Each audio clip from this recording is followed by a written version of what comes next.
그의 이름을 불러 아뢰며 그가 하는 모든 일을 만민 중에 알게 할지어다. 그에게 노래하며 그를 찬양하며 그의 모든 기이한 일들을 말할지어다. 그의 거룩한 이름을 자랑하라. 여호와를 구하는 자들은 마음이 즐거울지로다. 아멘. 어제나 오늘이나 영원토록 변함이 없는 사랑으로 우리를 돌봐주시는 아버지 하나님, 한 주간을 사는 동안에도 우리와 동행하여 주시며 선하고 의로운 길로 인도하여 주시고, 거룩한 주일에는 기쁨과 또 어려움 중에 있지만 주님 주시는 평안 가운데 예배당에 나와 예배드리게 하여 주시니 감사합니다. 주님과 함께하며 예배하는 이 복된 시간, 크신 사랑과 은총을 내려주셔서 저희들의 심령을 만족하게 하여 주옵소서. 우리가 드리는 찬송과 예물은 하나님께 기쁨이 되기를 원하오며, 우리가 올리는 기도는 향기와 같이 하늘 보좌에 상달되어 응답되기를 원합니다. 예배의 시종을 주님께 맡겨오며 예수님의 이름으로 기원하옵나이다. 아멘.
교동문 44번 우리 시편 제 100편의 말씀입니다. 온 땅이여 여호와께 즐거운 찬송을 부를지어다. 기쁨으로 여호와를 섬기며 노래하면서 그의 앞에 나아갈지어다. 여호와가 우리 하나님이신 줄 너희는 알지어다. 그는 우리를 지으시며 우리는 그의 것이니 그의 백성이요 그의 결실이니로다. 감사함으로 그의 문에 들어가며 찬송함으로 그의 궁정에 들어가서 그에게 감사하며 그의 이름을颂颂할지어다. 여호와는 선하시니 그의 인자심이 영원하고 그의 성실하심이 대대에 이르리로다. 아멘. 전능하신 하나님, 물은 지킬 것보다 내 마음을 지키라 하셨으나 저희들의 마음은 어리석고 조급하고 완악하여 실수가 참 많았습니다. 말의 실수가 없는 자가 온전한 자라 하셨으나 저희들은 지난 한 주간 말의 실수도 많았습니다. 형제를 비방하며 하나님께 원망하는 말을 하였습니다. 듣기는 속히 하고 말하기는 더디하라 하신 그 주님의 명령과는 반대로 행하였습니다. 다른 사람의 말은 끝까지 듣지 못하여 오해를 하였고 내 중심의 생각은 조급하게 표현하여 오히려 이웃에게 상처를 남겼습니다. 경솔하게도 수많은 말을 입 밖에 내며 조급한 약속을 한 것이 많이 있었으나 실천에 옮기는 것은 극히 적었습니다. 오 주여, 이 모든 어리석음과 허물을 용서하여 주시고 이제부터는 말과 행동 안에 지혜로운 자가 될 수 있도록 하나님이여 역사하여 주옵소서. 계속하여 하나님과 나만이 알고 있는 은밀한 죄를 메워놓고 침묵으로 기도합니다.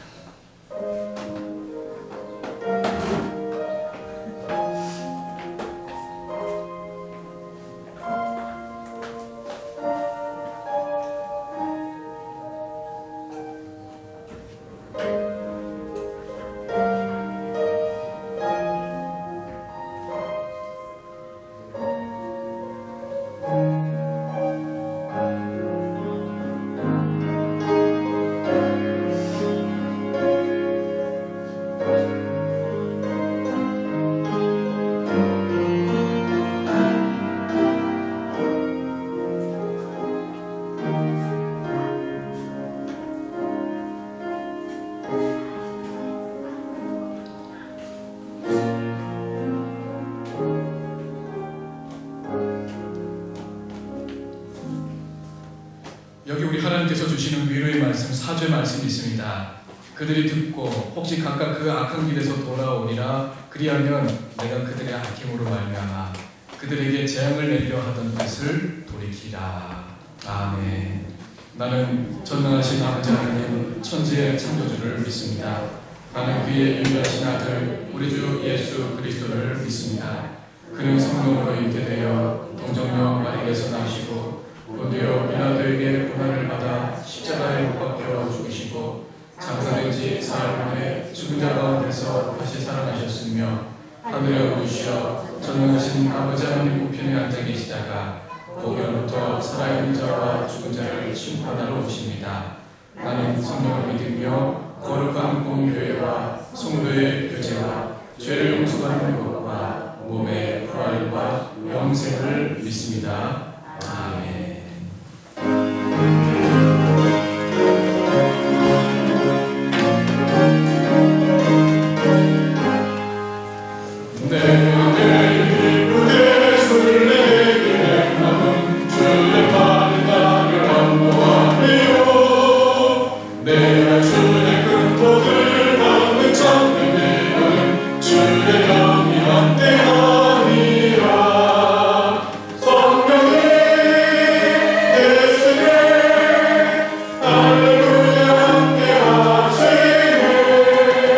좋은 길을 걸으며 만나게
기도하겠습니다. 우리 교회 출신인 이기남 전도사님이 이번 주 목요일날 목사안수를 받습니다. 우리 하나님께서 기뻐하시고 앞으로 귀하게 더 쓰임받는 우리 주의 종이 될 수 있도록 기도해 주시고, 또한 우리 가정에 다니는데 하나님께서 창조하신 질서 따라 세워진 우리 가정이 말씀 안에서 잘 회복되고 이 땅에 하나님께서 기뻐하시는 가정들로 세워질 수 있도록, 그리고 또 이태원 클럽 집단 감염 확진자 수가 점차 줄어들 수 있도록 기도해 주시고요. 효과적으로 우리 코로나19의 지역사회 확산을 통제할 수 있도록, 또 최전선에서 애쓰고 수고하는 그런 모든 분들에게 또 지혜 주시고 건강 위해서 함께 기도하겠습니다. 하나님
하나님 아버지 감사합니다. 5월에 푸른 실로를 가까이 주시면 우리의 마음은 한없이 무겁고 어둡습니다. 하나님, 이런 어려움 중에서도 저희들을 지금까지 지켜주시고 인도하신 것 진심으로 감사를 드립니다. 하나님 아버지, 비록 우리가 부지불식간에 당한 이러한 어려움이었지만 하나님의 특별히 지혜를 더해주셔서 잘 괜찮게 하신 것 감사합니다. 특별히 이번 때 중에서 이제 한국이 대한민국이 세계 속의 행복으로 다시금 빛날 수 있도록 인도하신 것 감사합니다. 자만하지 않게 하시고 우리의 도움을 필요하는 모든 나라들에게 이 영역을 떠나서 먼저 돕는 손길을 허락해 주시기 원합니다. 그래서 다시금 세계가 한국을 바라보며 또한 한국을 칭찬하는 귀한 나라 되게 하여 주시옵소서. 이러한 일을 허락하신 것은 분명 이 대한민국을 통하여서 130여 년 전에 이러한 복음의 씨앗을 뿌리게 하여 주시고 이제 땅끝까지 복음을 전하는 곳에 이러한 이름을 아버지 하나님 참으로 사용할 수 있도록 하신 줄 믿습니다. 우리가 때를 어떤지 못었던지 하나님의 주님의 복음을 땅끝까지 전하는 일에 힘쓰며 있을 수 있도록 인도하여 주시옵소서. 이 시간에도 척박한 땅에서 복음을 전하기 위해서 목숨을 걸고 이제 복음을 전하는 귀한 선교사님들이 계십니다. 하나님께서 그 가운데 함께해 주시고 늘 건강으로 지켜주시옵소서. 이제 우리가 아직은 이 어려움이 끝나지 아니하였습니다. 타인의 생명을 존중하는 마음으로 서로가 주의하게 하시고 정말 이 어려움을 힘들지만 지혜롭게 잘 이겨나갈 수 있도록 인도하여 주시옵소서. 하나님 아버지, 오늘 저희들 이제 1과 2부 예배를 나눠서 드립니다. 또한 하나님의 귀한 생명을 존중하는 마음으로 이렇게 하고 있사오니 이 모임 가운데에도 이 예배 가운데 함께하여 주시기 원합니다. 우리가 서로 만나서 호응하고 악수하지는 못한다 할지라도 우리의 마음만큼은 한없이 더욱더 가깝고 하나님의 사랑을 하는 귀한 관계가 될 수 있도록 인도하여 주시옵소서. 오늘도 교회에서 목사님 통해서 우리에게 말씀하여 주시옵소서. 우리가 이 어려움을 이길 수 있는 것은 하나님이 주시는 귀한 말씀이 있습니다. 말씀에 의하여서 피난처 되시는 하나님을 의존하는 가운데 이 어려움을 온전히 이길 수 있도록 인도하여 주시옵소서. 사랑이 많으신 예수님의 이름으로 기도 올려옵나이다. 주셔서 하나님의 귀한 때에 꼭 필요한 그때에 저희들에게 치료제와 백신도 개발할 수 있도록 은혜 내려주셔서 코로나19를 우리 온 인류가 극복해 나갈 수 있도록 아버지 역사하여 주시옵소서. 또한 주님 전에 나오며 이 귀한 믿음의 마음, 하나님 사랑하는 마음을 담아서 이 귀한 예물 드리오니 아버지 하나님이여 기쁘게 받으시고 드린 손길마다 아버지 하나님이 내려주시는 귀한 복이 가득 넘치게 인도하여 주시옵소서. 사업장을 지켜주시고 자녀들을 보호하여 주시고 가정에 하나님이 주시는 웃음이 끊이지 않도록 지켜주시고 천군 천사가 보호하여 주셔서 그 악한 것들이 틈타지 못하도록 아버지 하나님 늘 인도하여 주시옵소서. 하나님 기뻐하시는 곳에 저희들이 지혜롭게 잘 사용할 수 있도록 하나님 또한 함께하여 주옵소서. 예수님의 이름으로 기도드리옵나이다. 아멘. 우리 교회 소식과 기도 제목 함께 나누겠습니다. 우리 다음 주에는 부활절 기념 감사 예배로 이렇게 드리겠습니다. 우리 다음 주에도 1부, 2부 이렇게 다음 주 1부는 1교부가 2부는 2교부가 이렇게 예배당에서 모이겠습니다. 다음 주에 우리 예배 후에 임시 제주교로 모이겠습니다. 안건은 예산 우리 추경안에 관한 건입니다. 또 우리 재직분들은 많이 참석해 주시면 감사하겠습니다. 우리 또 은퇴하신 분들은 언권위원이거든요. 결의권은 없지만 언권위원이시니까 또 참석해 주시면 감사하겠습니다.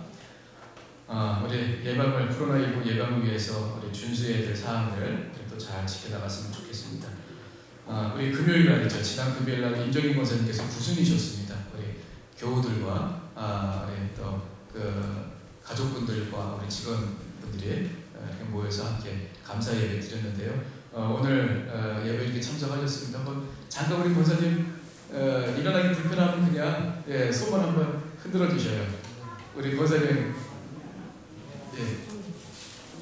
인사를 한번 축하드립니다. 구순 너무너무 감사합니다. 신현세 집사님이 이렇게 태어나셨습니다. 우리 또 기도해 주셔서 감사합니다. 우리 또 기도한 대로 이기남 전사님이 목요일날 목사 임직식이 있습니다. 우리 다 함께 가서 축하해주면 참 좋을 텐데 요즘 때가 이래서 우리 구역식도 중심으로 해서 제가 이렇게 다녀오도록 하겠습니다. 우리 함께하지는 못하지만 우리 또 기도해 주시고 또 축하해 주시면 감사하겠습니다. 우리 노영지 우리 청년이 지난주에 두바이에서 입국했습니다. 우리 와서 또 건강하게 잘 가족들과 만났습니다. 너무너무 감사하고 우리 계속 기도해 주시기 바랍니다. 최원정 우리 집사님이 강릉 예담 글로벌 학교 영어 선생님으로 이렇게 지난달부터 또 출근을 하게 됐습니다. 참 어려운데 너무 감사하고요. 우리 김솔림 집사님 다음 주부터 우리 강릉 아산병원에 간호사로 또 이렇게 취업이 되셨습니다. 너무 축하드립니다.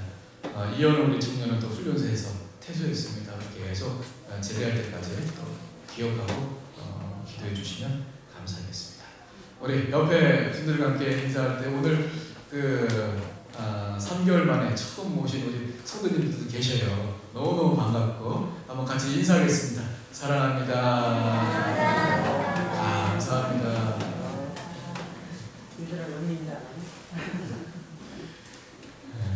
오늘 우리 하나님 주시는 말씀입니다. 고린도전서 15장 말씀입니다.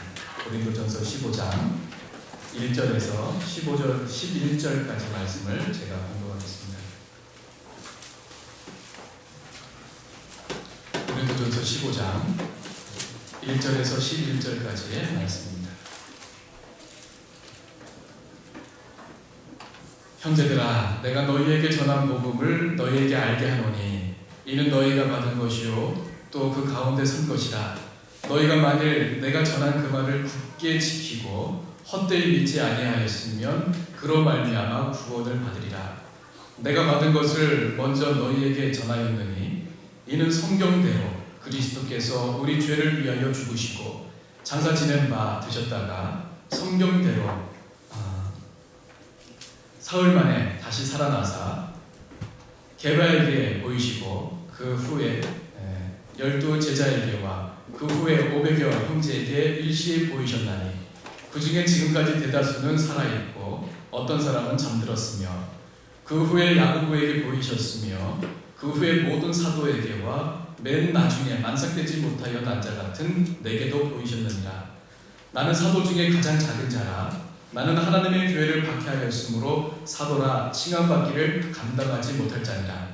그러나 내가 나된 것은 하나님의 은혜로 된 것이니 내게 주신 그의 은혜가 헛되지 아니하여 내가 모든 사도보다 더 많이 수고하였으나 내가 한 것이 아니요 오직 나와 함께 하신 하나님의 은혜로라.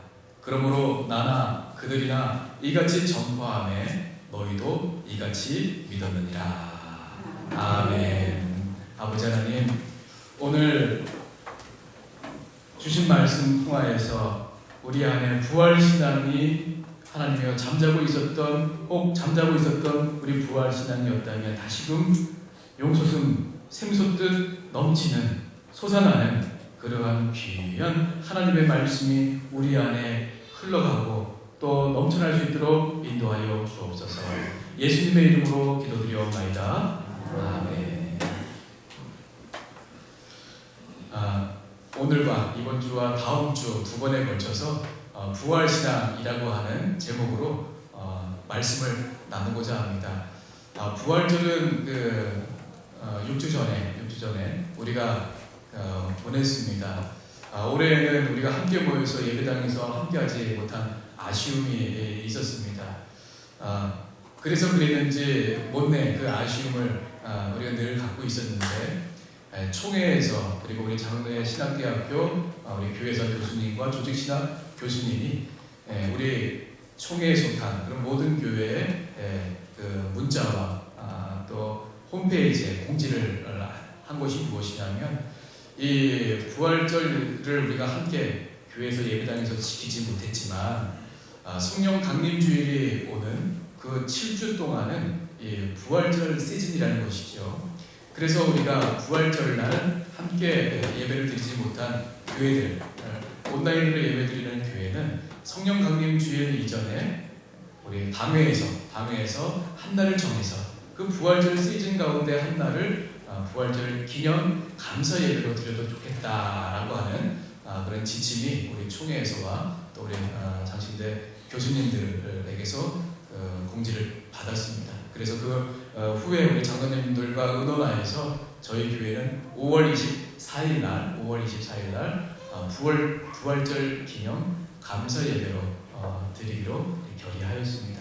그날이 바로 다음 주이고 그 하루 전주인 오늘과 다음 주에 부활신앙이라고 하는 그런 제목으로 말씀을 함께 나누려고 합니다. 혹 어떤 성도님들 마음속에 이런 질문이 있을 수도 있을 것 같습니다.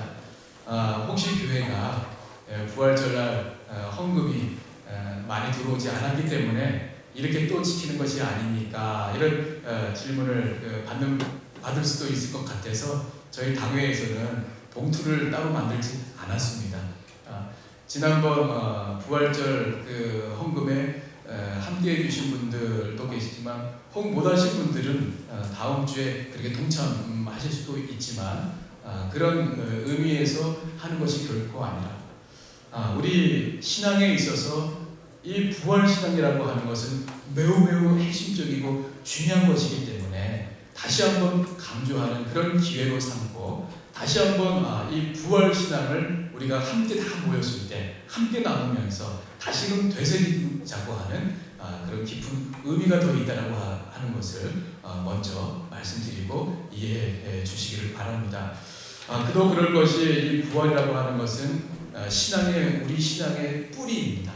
그리고 어떤 분들은 이 부활신앙이라고 하는 것이 우리 신앙의 꽃이라고까지 이렇게 이야기할 정도로 매우 중요한 것이라는 것을 알 수 있습니다.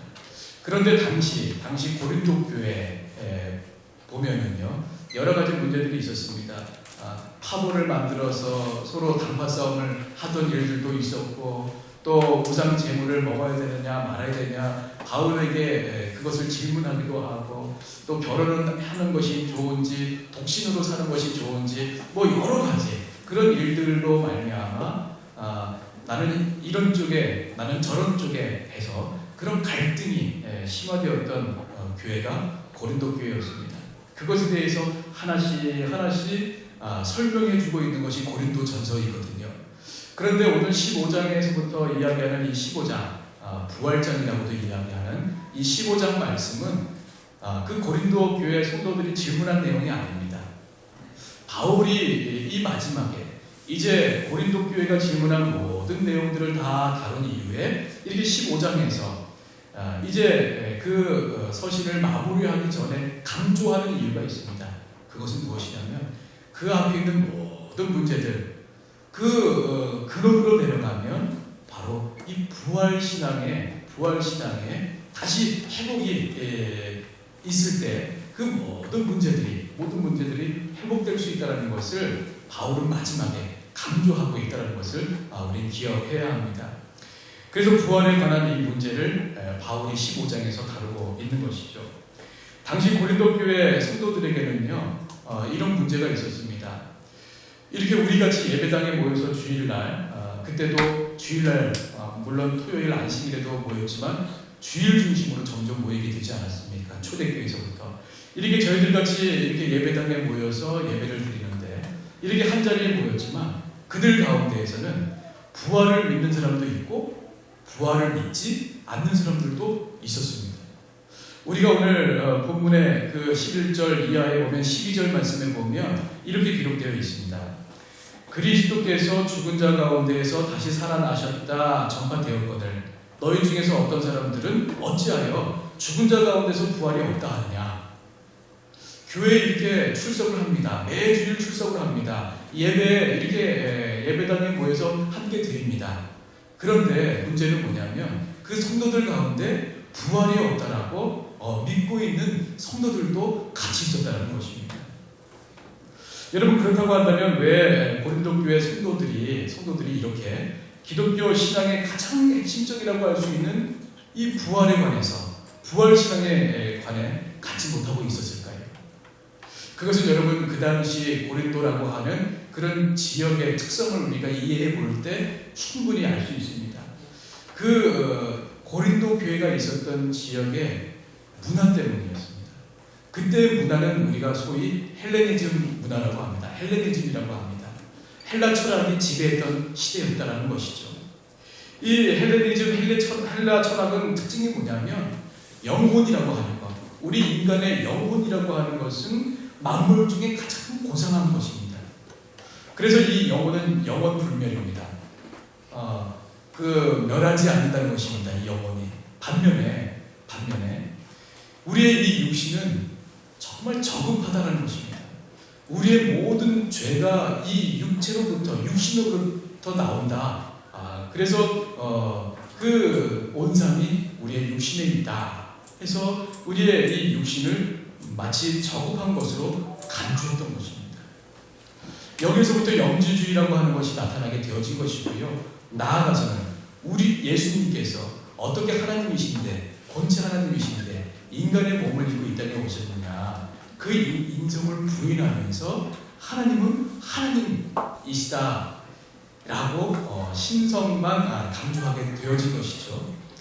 그리하여서 이 고린도 교회 안에서도요 그와 같이 우리의 영혼은 불멸하지만 이 육신은 죽어서 그것으로 끝이고 그리고 부활이라고 하는 것은 죽은 자가 다시 살아난다는 것은 있을 수도 없는 것이다 라고 믿었던 것입니다. 사도행전 17장 32절 말씀에 보면 이러한 헬레니즘, 헬라 문명의 온상지, 발생지라고 할 수 있는 아덴에서 지금의 이제 아테네이죠.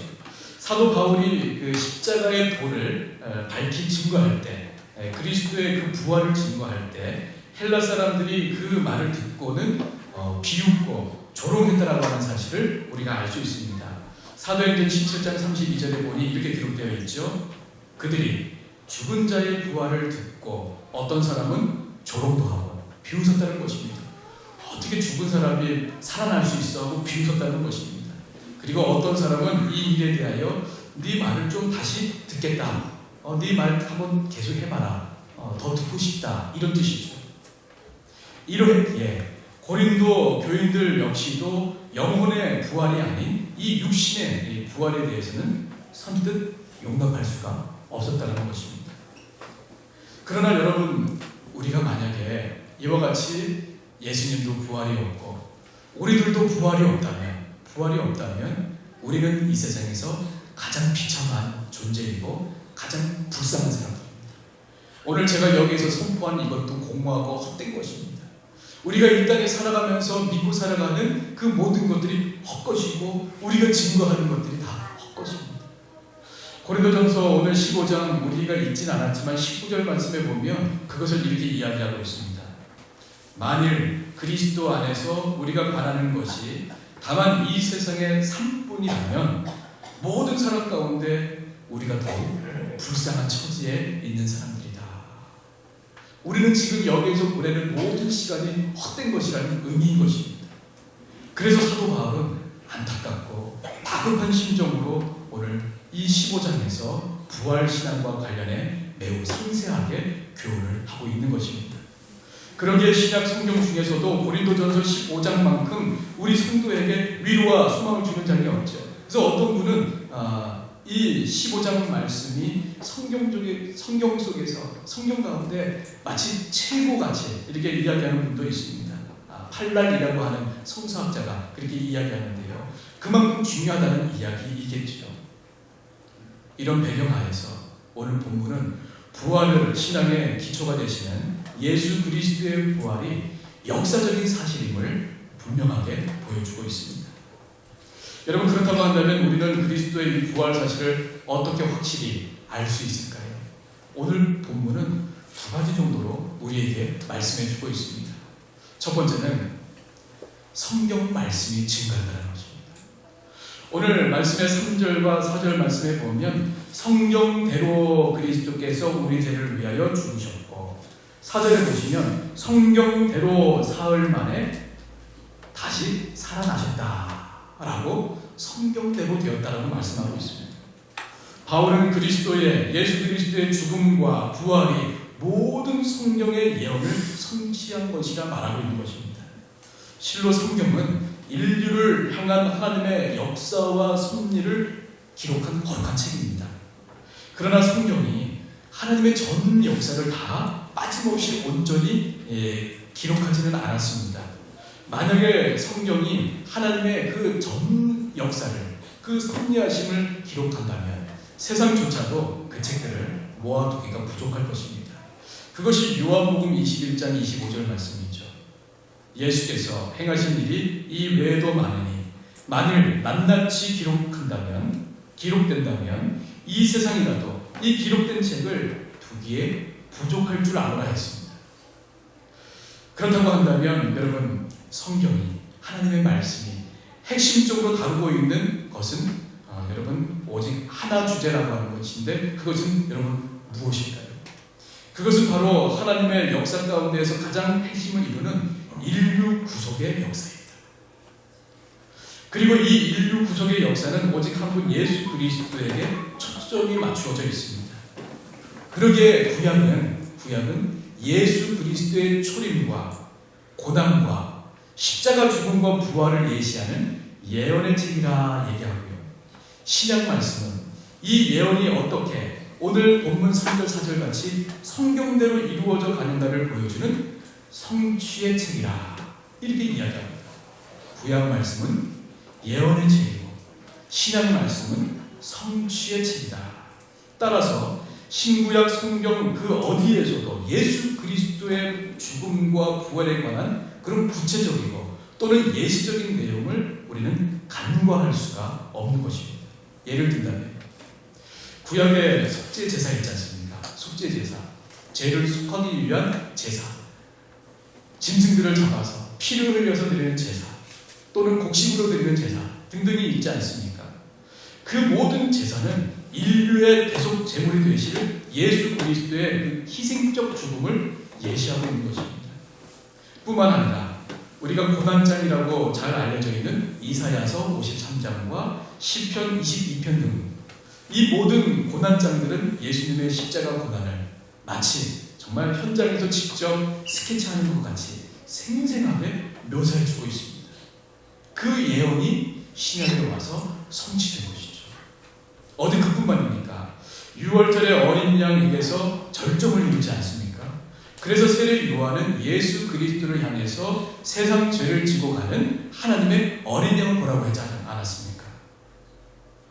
그러면 성경은 그리스도의 부활에 관해서 이제 더 구체적으로 어떤 가르침을 하고 있는지, 이 상에 있는 이 예들 이후에 어떤 것들이 있는지 한번 보시면, 먼저 누가복음 20장 37절 38절 말씀에 보시면 이렇게 기록되어 있습니다. 죽은 자가 살아난다라고 하는 것은 모세도 가시나무 떨기에 관한 글에서 주를 아브라함의 하나님이요 이삭의 하나님이요 야곱의 하나님이시라 칭하였나니, 하나님은 죽은 자의 하나님이 아니요 살아있는 자의 하나님이시라. 하나님에게는 모든 사람이 살았느니라 하신다. 여러분, 이것은 출애굽기 3장 6절에서 모세가 하나님으로부터 들었던 음성이었죠. 하나님은 어떤 분이셨냐면 모세에게 그렇게 말씀하신 거예요. 나는 너의 조상 아브라함의 하나님이고 이삭의 하나님이고 야곱의 하나님이다. 저는 어릴 적 교회 학교 다닐 때 이 말씀이 참 희한했어요. 이게 무슨 말이지? 왜 조상들을 이렇게 일일이 열거하면서 하나님이 말씀하실까? 아브라함이나 이삭이나 야곱은 유명한 사람들이었기 때문에 대표적으로 얘기한 걸 거야 하고 이해했습니다. 그러나 이제 신학교에 입학하고 이제 목사가 되고 이제 하나님 이제 성경 말씀을 이렇게 공부하고 연구해 보니까요, 그거 이상이었던 거예요. 뭐예요? 지금 아브라함과 이삭과 야곱은 지금 이 모세가 살고 있었을 때는 죽고 없는 사람들입니다. 이미 죽은 사람들입니다. 그러나 이미 죽었지만 하나님께서는 보실 때 그들이 살아있는 거예요. 이것은 무슨 말을 하고 있느냐면, 우리 하나님은 죽은 자의 하나님이 아니라 산 자의 하나님이라는 것은 이미 죽어서 땅속에 있지만 그 사람들은 죽었지만 부활한다라고 하는 사실을 우리 하나님께서는 말씀을 통해서 보여주시고 여러분, 이것같이 우리에게 큰 소망이 어디 있습니까? 아버지 하나님은 죽은 자의 하나님이 아니라 사는 자의, 산 자의 하나님이시다. 그들이 이 땅에서는 죽었지만 하나님 나라에서는 살아있었기 때문에 우리 하나님께서는 나는 너의 조상 아브라함의 하나님이고 이삭의 하나님이고 야곱의 하나님이야. 나는 죽은 자의 하나님이 아니라 이렇게 살아있는 자의 하나님이야. 이것같이 분명하게 부활을 우리에게 증거해주는 본문 말씀이 또 어디 있겠습니까? 또한 구약 성경은 여러 곳에서 죽은 자의 부활 신앙에 대해서 교훈하고 있습니다. 대표적으로 다니엘서 12장 2절 말씀에 보시면, 자는 자 중에서 많은 사람이 깨어나 영생을 받는 자도 있겠고 수치를 당하여서 영혼의 부끄러움을 당할 자도 있을 것이라고 했습니다. 여러분, 성경에서는요, 이 땅의 삶을 다 마치고 죽은 사람을 뭐라고 부르냐면 자는 것이라고 했습니다. 그리스도 안에서 자는 거라고 했습니다. 여러분, 성도의 죽음은 사망이 아닙니다. 죽어서 끝난 것이 아니라 자는 것입니다. 우리 예수 그리스도 다시 오시는 재림의 그때에 모든 자고 있는 자들이 깨어난다는 하는 의미를 갖고 있는 것입니다. 그러니까 우리 가족 중에서 우리 손조들 가운데에 또는 우리 가족들, 우리 형제라든지 또 어떨 때는 우리 자녀가 될 수도 있을 것인데, 그 믿음은, 성도의 그 죽음은 자는 것이기 때문에 우리가 다시 부활할 때 만나게 된다라고 하는 소망이 여러분 있는 것입니다. 호세아서 6장 2절로 그렇게 말씀하죠. 여호와께서 이틀 후에 우리를 살리시며 셋째 날에 우리를 일으키시리니 우리가 그의 앞에서 살리라 했습니다. 그뿐만입니까? 요나 선지자 여러분 잘 아시지 않습니까? 요나 하면 물고기 뱃속에서 3일을 보냈던 사람이 바로 요나인데요. 그렇게 3일 동안 고기 뱃속에 있다가 살아났다라고 하는 것은 어떤 것을 의미하냐면, 죽은 지 3일 만에 사망 권세를 깨뜨리시고 부활하신 바로 예수 그리스도의 부활 사건에 대한 그림자인 것입니다. 그것을 예표한다는 것입니다. 그것을 보여준다는 것입니다. 그림자일 뿐이라는 것입니다. 예수 그리스도가 실체고 그 구약에 있는 말씀들은 그림자일 뿐이라는 것입니다. 그뿐만이 아닙니다. 초대교회에서 여러 정말 설교자들이, 전도자들이 가장 핵심적으로 설교한 그 메시지, 핵심 메시지가 무엇이냐면 예수 그리스도의 부활 사건이었습니다. 실로 초대교회 성도들은 예수 그리스도의 부활을 자기 신앙의 그 터로 삼고 그리스도의 부활을 통해 자신의 부활에 대한 소망을 가지고 살았습니다. 이처럼 성경은 신구약 어디에서도 분명하게 그리스도의 죽음과 부활을 보여주고 있습니다. 그러기에 누구나 성경을 정확무오한 하나님의 말씀으로 믿는다고 한다면 이 하나님 말씀을 통해서 다른 것이 아니라 하나님의 말씀을 통해서 우리는 부활신앙을 갖게 되어진 것입니다.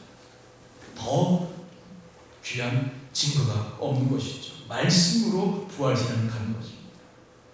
두 번째는 오늘 성경에 보니까 5절과 8절에 보니 많은 그 목격자들이 증거입니다. 사실 성경의 증거만으로도 여러분 충분하지만 부활의 신앙을 성경 하나로도 가질 수 있습니다만 우리는 또 다른 증거를 이렇게 하나님께서 보여주셨습니다. 그럼에도 불구하고 믿지 못하는 그들을 위해서 또 다른 증거를 보여주셨습니다. 그것은 그리스도의 부활을 목격한 자들이 수도 없이 많다는 것입니다. 여러분 구약에 보면 그것이 팩트인지 그것을 재판하기 위해서는요 증인이 두세 사람만 있으면 됐습니다. 그런데 오늘 예수님께서 부활하셨다는 것을 증거하는 목격자들은 수백 명입니다. 바울은 그 대표적인 사람들을 본문에서 언급하는데요. 먼저는 개인적으로 예수님의 그 부활을 목격한 사람들을 이야기합니다. 예를 들면 개발하는 사람, 베드로이죠. 그리고 예수님의 동생 야고보, 그리고 바울 자신. 여러분 이 예수님의 동생 야고보는 원래 예수님의 제자 야고보가 아닌 예수님의 남동생 야고보이죠. 야고보서를 기록한 자가 바로 예수님의 동생 야고보입니다. 이 야고보는 원래 예수님의 그 메시아성, 하나님의 아들이시고 본체 하나님이시라는 것을 부인했던 사람입니다. 내 형이 그럴 리가 없어 했던 사람입니다. 그러나 부활을 목격한 뒤에는 예루살렘 교회의 지도자급으로서 좋은 영향력을 미치는 그런 사람이 됩니다. 사도행전 15장 13절에 보면 그 야고보가 등장하죠. 바울이라고 하는 사람은 어떤 사람입니까? 극렬하게 예수님 믿는 사람들을 잡아들였던 사람입니다. 그런데 다메섹 도상에서 부활하신 예수님을 직접 목격하고 그와 같은 신비한 체험을 한 이후에는 어떻게 됩니까? 이제 오히려 예수님을 세계 방방 곳곳에 다니면서 증거하는 이방인들의 사도가 되지 않습니까? 반면에 우리 예수님의 12 제자에게도 나타나셨고 갈릴리 출신의 500여 성도에게 한꺼번에 그렇게 500여 성도에게 나타내 보여주셨습니다. 이들 중에 갈릴리 출신의 500명의 성도들은 아마도 갈릴리에서 예수님의 12 제자와 함께 예수님의 부활을 목격했던 것일 것입니다. 이뿐만이 아니죠. 비록 오늘 본문에는 언급되지 않았지만 여러분 우리가 잘 아는 바와 같이 막달라 마리아 그리고 여러 명의 그 여신도 분들이 우리 예수님의 무덤에서 예수 그리스도의 그 부활하신 모습을 직접 배웠습니다. 또한 부활하신 주님은 엠마오로 가고 있는 두 제자에게도 나타나셨습니다. 그래서 친히 그 모습을 보이셨지 않습니까? 그렇다고 한다면 많은 사람들이 개인적으로 혹은 단체적으로 모임해서 또는 예수님의 그 추종자도 그리고 대적자도 그 하나같이 부활의 목격자로서 부활의 증인이 된 이 사실은 우리에게 어떤 교훈을 주고 있을까요? 그것은 예수님의 이 부활이 몇몇 사람들의 거짓말로 그냥 착각 속에 만들어진 그런 조작된 거짓이 아니라 분명한 사실이고 그리고 객관적인 사실임을 보여주는 것입니다. 이와 같이 성경의 증거 위에 부활 목격자들의 증언이 더 주어졌는데도 우리가 그리스도의 역사적인 부활을 의심하고 여러분 부인할 수 있을까요? 바울은 이렇게 성경의 증거도 하고 많은 증거도 있는데 이 부활신앙을 믿게 되어지는 것은 바로 이것 때문이라고 말하고 있습니다. 그것이 9절에서부터 11절까지 말씀인데요. 한번 성경 보시면 이렇게 기록되어 있죠. 제가 읽을게요. 나는 사도 중에 가장 작은 자라. 나는 하나님의 교회를 박해하였으므로 사도라 칭함받기를 감당하지 못할 자니라.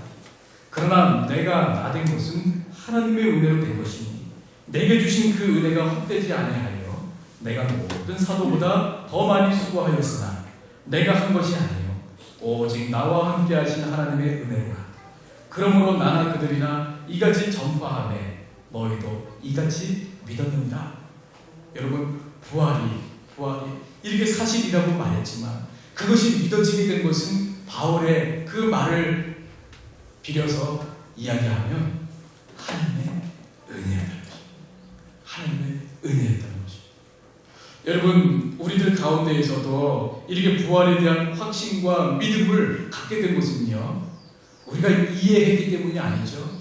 우리의 이성이 이해가 됐기 때문에 믿은 것이 아니라 이해하기 전에 우리 안에서 먼저 역사했던 것은 무엇이냐면 하나님의 은혜였다는 것입니다. 하나님의 은혜. 얼마나 놀라운 것에 깨달음을 바울이 이야기하고 있는 거죠. 그렇습니다. 아무리 그리스도의 부활을 성경이 증거하고 있고 목격자들이 증언을 한다 할지라도 그 심령 속에 우리 성령 하나님께서 믿음을 허락하여 주시지 않는다면 세상 어느 누구도 이런 부활 신앙을 여러분 가질 수가 없습니다. 심지어는 신학자라 할지라도 부활 신앙을 거부합니다. 하나님의 은혜로 믿음을 주시잖아요. 많은 사람들이 이와 같은 확실하고 많은 증거들이 있지만 불신하는 이유는 바로 이 때문입니다. 성경을 연구하고 신학을 공부하고 그래도 이 부활을 믿지 못하는 것은 바로 이 머리로 믿으려고 하니 믿음 이전에 머리로 하려고 했던 그 이유 때문인 것이죠. 바울은 그것을 우리에게 잘 보여준 것입니다. 실로 그러므로 우리의 신앙과 이 믿음이 하나님의 값없는 그 하나님의 선물이라 이야기하는 것은 바로 이런 의미인 것입니다. 그러므로 성도 여러분, 우리가 그리스도의 부활을 믿고 그리스도의 부활을 통해서 장차 우리 자신의 부활 사실을 확신하면서 소망 가운데 살게 된 것이 여러분 전적으로 하나님의 은혜임을 꼭 기억하시기 바랍니다. 여러분, 이것이 얼마나 우리에게 큰 기쁨인지 모릅니다. 여러분, 혹 우리 가운데는 사랑하는 사람을 먼저 떠나보낸 분도 계실 것이고 또 앞으로 우리가 헤어져야 될 텐데 우리에게 이런 소망이 없다면 여러분, 인생이 얼마나 공허하고 헛됩니까? 아무리 도덕적으로 윤리적으로 훌륭한 일들을 많이 남긴다 할지라도 얼마나 헛될까요? 그러나 이 땅은요 이것을 끝이 아니라 하나님께서 준비하신 하나님의 나라가 있다는 것을 우리는 꼭 기억해야 합니다. 죽은 자를 다시 살리시고, 그러므로 이 말은 뭐예요? 우리가 다시 만나게 된다는 거예요. 우리 한번 옆에 한번 이렇게 보십시오. 너무너무 이쁘고 잘생기신 분들이죠? 천국에서 우리가 다시 만날 분들이에요. 얼마나 기쁩니까? 나중에 혹 제가 천국에서 서쪽에 모여라 하면 다 모이셔야 됩니다. 잘 모여가지고 죄송합니다. 제가 불경하게 이렇게 천국을 혹시라도 이렇게 했다면 용서해 주시고, 우리가 알지 못하지만 하나님 나라 분명한 사실은 다시 만난다는 것입니다. 다시 만난다는 사실입니다. 그렇기 때문에 이 부활신앙, 이런 믿음은요, 이런 믿음을 갖게 해주신 것, 여러분 정말 놀라운 겁니다. 따라서 이렇게 믿게 해주신 우리 하나님의 그 무한하신 은혜에 이제 우리는 뭐 해야 됩니까? 감사해야 되는 것입니다. 감사해야 됩니다. 그러니까 여러분, 이 부활절 시즌 이 7주 동안에는요, 우리가 50일간 49일 동안 무엇을 잊지 말아야 하냐면요, 부활신앙의 그 키워드는 감사예요. 감사예요. 그래서 우리가 특별하게 헌금도 하지만 그것을 우리가 다라고 이야기하지 않지 않습니까? 여러분, 감사의 표현인 것입니다. 감사. 매일매일 우리가 감사하며 살아가는 것, 이 부활절 시즌에 다시 한번 회복할 그런 신앙이고요. 또 하나는 무엇이냐면, 그러므로 말미암아 이 부활에 우리가 목격자답게 부활을 체험한 사람들답게 이제 부활의 증인으로 사는 것입니다. 그리고 한 가지 더 이야기해 본다면 소망 중에 사는 거예요. 소망 중에 사는 거예요. 얼마나 사랑하는데 자녀를 먼저 떠나보낸 우리 권사님들과 우리 장로님들, 우리 집사님들 계시잖아요. 얼마나 힘들어요. 그러나 다시 만난다는 제일 예쁜 모습을 우리가 떠올리면서 그렇게 소망 가운데 살아가는 것입니다. 그러므로 이번 주와 다음 주에 부활신앙이라고 하는 그 키워드는 감사요, 증인의 삶이요, 소망 중에 사는 것이라. 이제 2주밖에 남지 않았지만 이 기간 동안에 한 주인가요? 요 남지 않았지만 요 기간 동안에 정말 부활신앙으로 다시 한번 이 끝물에, 이 부활절 시즌의 끝물에 다시 한번 회복되어지는 귀한 역사가 있기를 주님의 이름으로 축복합니다. 우리 다 같이 일어나서 함께 기도하겠습니다. 먼저는 우리에게 예수님이 부활하시고 우리들도 죽었다가 다시 부활할 것을 참으로 이성적으로는 이해되지 않을 문제인데 믿게 된 것 먼저 하나님 앞에 여러분 감사하시고요. 증인의 삶이 이제 살게 해달라고 기도하시고 소망 가운데 살게 해달라고 기도해 주시고, 그리고 혹 우리들 가운데에 아직 목사님 저는 믿어지지가 않아요. 하나님 아직 저는 이 부활이 믿어지지가 않아요. 어떻게 죽은 사람이 화장하고 다 없어졌는데 어떻게 죽은 사람이 이렇게 다시 살아난다라고 하는 거 믿어지지가 않아요. 혹 그런 분들이 계시다면 여러분 정말 간절하게 한번 이 시간 기도하시기 바랍니다. 하나님 제가 지금은 비록 이해가 되지 않고 믿어지지 않는데 정말 믿어지게, 한순간에 믿어지게 성령 하나님 나에게 역사하옵소서. 지금 기도하는 이 시간에 역사하옵소서. 그런 의미 마음 담아서 함께 기도하겠습니다. 하나님 아버지 맞습니다. 하나님여 이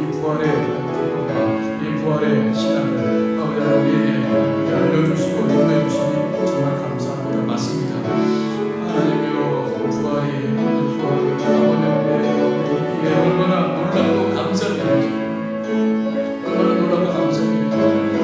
아버지 하나님여 우리가 그렇게 살아가기를 원합니다. 우리가 그렇게 살아가기를 원합니다.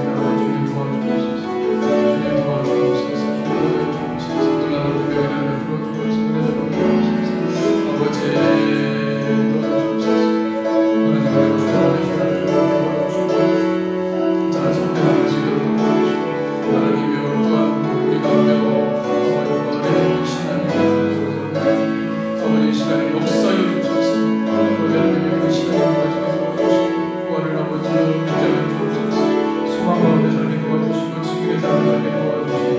감사하면서 살아가는 아버지 인생이 될 수 있도록 하나님 나에게 주옵소서. 믿습니다. 아버지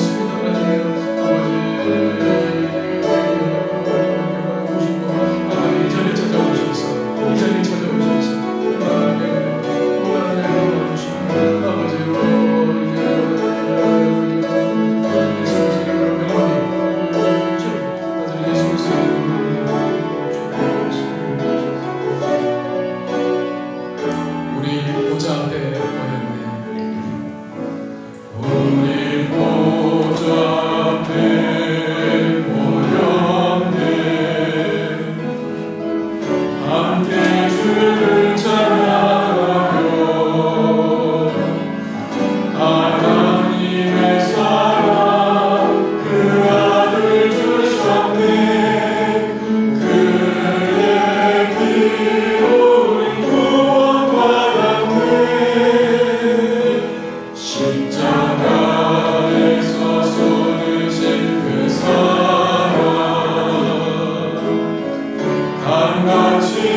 하나님과